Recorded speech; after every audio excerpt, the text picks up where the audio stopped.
آپ سب آزاد ہیں. آپ کا تعلق کسی بھی مذہب، ذات یا عقیدے سے ہو، مملکت کا اس سے کوئی سروکار نہیں.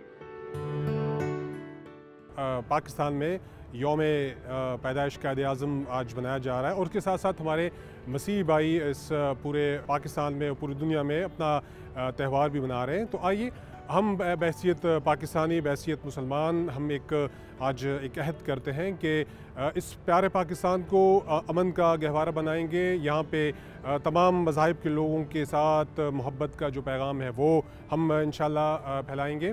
اور جس طریقے سے پوری دنیا میں آج مسیح اپنا تہوار منا رہے ہیں، تو تمام مسلمان تمام مسیحی بھائیوں کے ساتھ ان کے خوشیوں میں شریک ہیں. اور انشاءاللہ آنے والا جو سال ہے یہ بھی پاکستان کی سلامتی اور امن کے لیے دعا کریں کہ ایک امن اور سلامتی کا سال ثابت ہوں. تو آئیے اس ملک کو قائد اعظم کا روشن پاکستان بنائیں.